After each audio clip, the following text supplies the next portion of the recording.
भक्तगणों, आज आपको दुर्गा सप्तमी का 5वां अध्याय में देवताओं द्वारा देवी की स्तुति, चंद्रमुंड के मुख से अंबिका की रूप की प्रशंसा सुनकर शुंभ का उनके पास दूध भेजना और दूध का निराश लौटना विनियोग।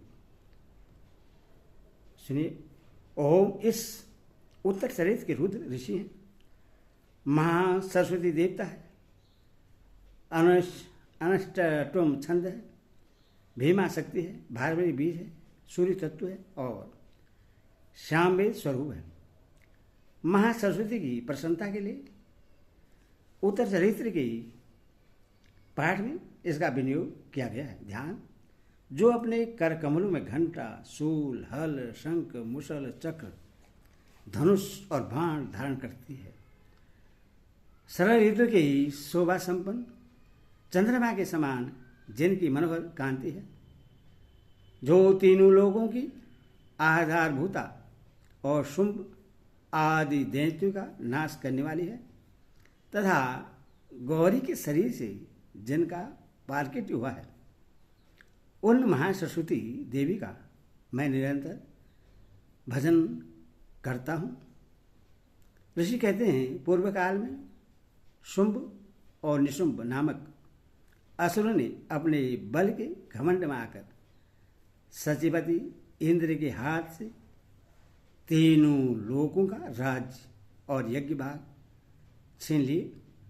वही दोनों सूर्य, चंद्रमा, कुबेर, यम और वरुण के अधिकार का भी उपयोग करने लगे। वायु और अग्नि का कार्य भी वही करने लगे। उन दोनों ने सब देवताओं को अपमानित, राज्यभ्रष्ट, पराजित तथा अधिकारहीन करके स्वर्ग से निकाल दिया।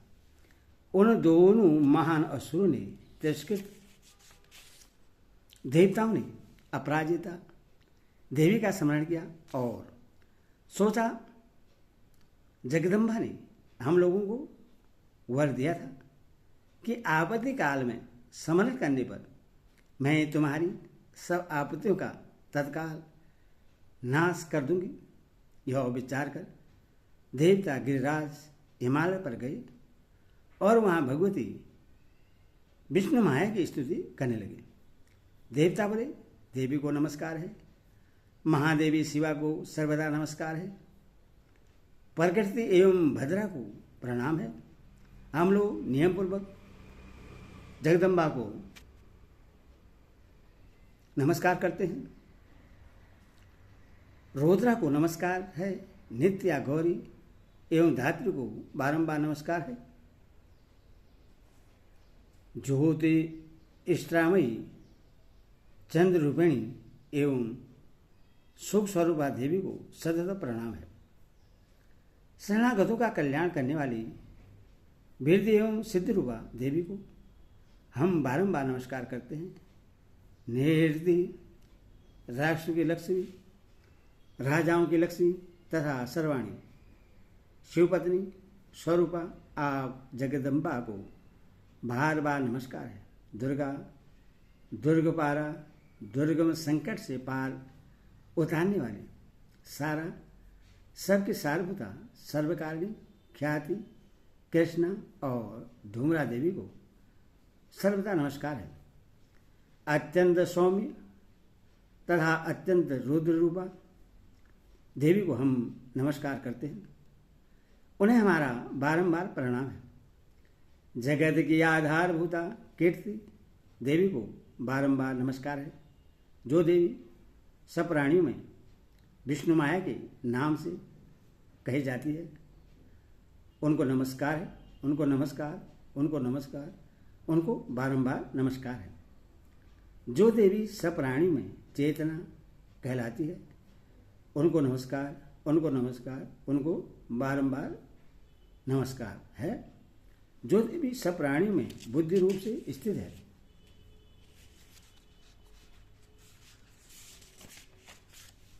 उनको नमस्कार, उनको नमस्कार, उनको बारंबार नमस्कार है। जो देवी सब प्राणियों में निद्रा रूप से स्थित है, उनको नमस्कार, उनको नमस्कार, उनको बारंबार नमस्कार है। जो देवी सब प्राणियों में सुधा रूप से स्थित है, उनको नमस्कार, उनको नमस्कार, उनको बारंबार नमस्कार है। जो देवी सब प्राणियों में छाया रूप से स्थित है, उनको नमस्कार, उनको नमस्कार, उनको बारंबार नमस्कार है। जो देवी सब प्राणियों में शक्ति रूप से स्थित है, उनको नमस्कार, उनको नमस्कार, उनको बारंबार नमस्कार है। जो देवी सब प्राणियों में तृष्णा रूप से स्थित है, उनको नमस्कार, उनको नमस्कार, उनको बारंबार नमस्कार है। जो देवी सब प्राणियों में शांत समा रूप से स्थित है, उनको नमस्कार, उनको नमस्कार, उनको बारंबार नमस्कार है। जो देवी सब प्राणियों में जाति रूप से स्थित है, उनको नमस्कार, उनको नमस्कार, उनको बारंबार नमस्कार है। जो देवी सभी प्राणी में लज्जा रूप से स्थित है, उनको नमस्कार, उनको नमस्कार, उनको बारंबार नमस्कार है। जो देवी सब प्राणी में शांति रूप से स्थित है, उनको नमस्कार, उनको नमस्कार, उनको बारंबार नमस्कार है। जो देवी सभी प्राणियों में श्रद्धा रूप से स्थित है, उनको नमस्कार, उनको नमस्कार, उनको बारंबार नमस्कार है। जो देवी सब प्राणियों में कांति रूप से स्थित है, उनको नमस्कार, उनको नमस्कार, उनको बारंबार नमस्कार है। जो देवी सब प्राणियों में लक्ष्मी रूप से स्थित है, उनको नमस्कार, उनको नमस्कार, उनको बारंबार नमस्कार है। जो देवी सब प्राणी में वृद्धि रूप से स्थित है, उनको नमस्कार, उनको नमस्कार, उनको बारंबार नमस्कार है। जो देवी सब प्राणी में स्मृति रूप से स्थित है, उनको नमस्कार, उनको नमस्कार, उनको बारंबार नमस्कार है। जो देवी सब प्राणी में दया रूप से स्थित है, उनको नमस्कार, उनको नमस्कार, उनको बारंबार नमस्कार है। जो देवी सब प्राणी में तुष्टि रूप से स्थित है, उनको नमस्कार, उनको नमस्कार, उनको बारंबार नमस्कार है। जो देवी सब प्राणी में माता रूप से स्थित है, उनको नमस्कार, उनको नमस्कार, उनको बारंबार नमस्कार है। जो देवी सब प्राणियों में भ्रांति रूप से स्थित है, उनको नमस्कार, उनको नमस्कार, उनको बारंबार नमस्कार है। जो जीवों के इंद्रिय वर्ग की अधिष्ठाती देवी एवं सब प्राणियों में सदा व्याप्त रहने वाली है, और व्याप्त देवी को बारंबार नमस्कार है।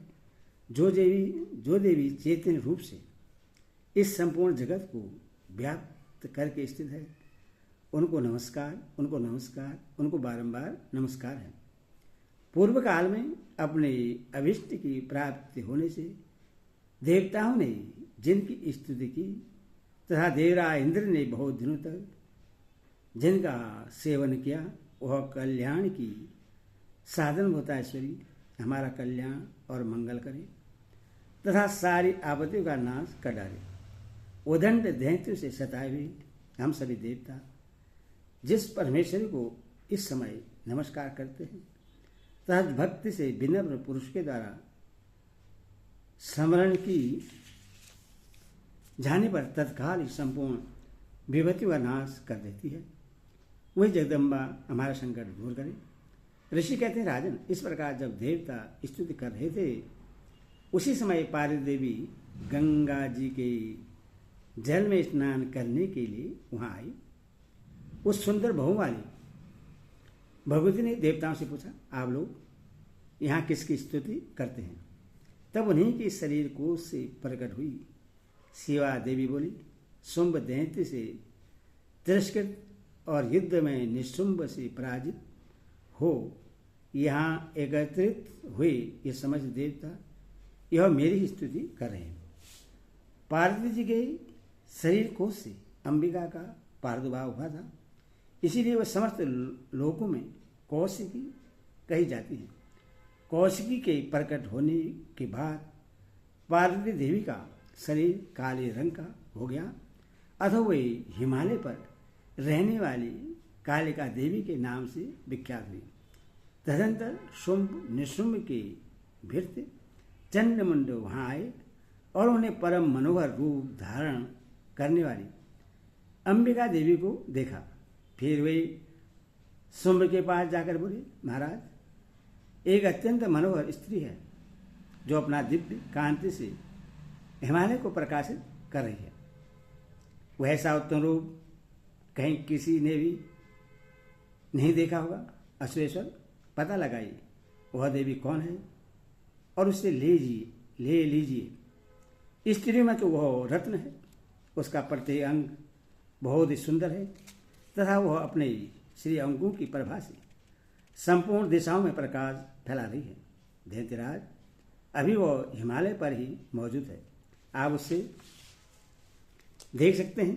प्रभु, तीनों लोगों में मणि, हाथी और घोड़े आदि जितने भी रत्न हैं वे सब इस समय आपके घर में शोभा पाते हैं। हाथी में रत्नभूत ऐरावत, यह पारिजात का वृक्ष और यह उत्सर्वा घोड़ा, यह सब आपने इंद्र से ले लिया है। हंसों से जुता हुआ यह विमान भी आपके आंगन में शोभा पाता है। यह रत्नभूत अद्भुत विमान जो पहले ब्रह्मा जी के पास था, अब आपके यहाँ लाया गया है। यह महापद नामक निधि आप कुबेर से छीन लाए हैं। समुद्र ने भी आपको किंचन कनी नाम की माला भेंट की है, जो केसरों से सुशोभित है तथा जिसके कमल कभी कुम्हलाते नहीं हैं। स्वर्ण की वर्षा करने वाला वरुण का छत्र भी आपके घर में शोभा पाता है तथा यह श्रेष्ठ रथ जो पहले प्रजापति के अधिकार में था, अब आपके पास मौजूद है। दैत्येश्वर, मृत्यु की उत्क्रांतिदा नाम वाली शक्ति भी आपने छीन ली है तथा वरुण का पास और समुद्र में होने वाला सब प्रकार के रत्न आपके भाई निशुंभ के अधिकार में है। अग्नि ने भी स्वस्थ और शुद्ध किए हुए 2 वस्त्र आपकी सेवा में अर्पित किए हैं। दैत्यराज, इस प्रकार सभी रत्न आपने एकत्रित कर लिए हैं। फिर जो यह स्त्री में रत्न रूप कल्याणमयी देवी है, इसलिए आप क्यों नहीं अपने अधिकार में कर लेते हैं।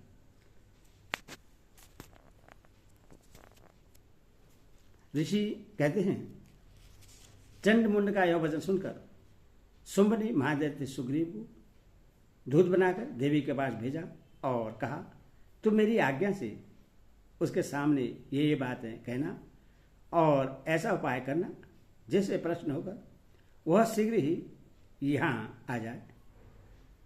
वह दूत पर्वत के अत्यंत रमणीय प्रदेश में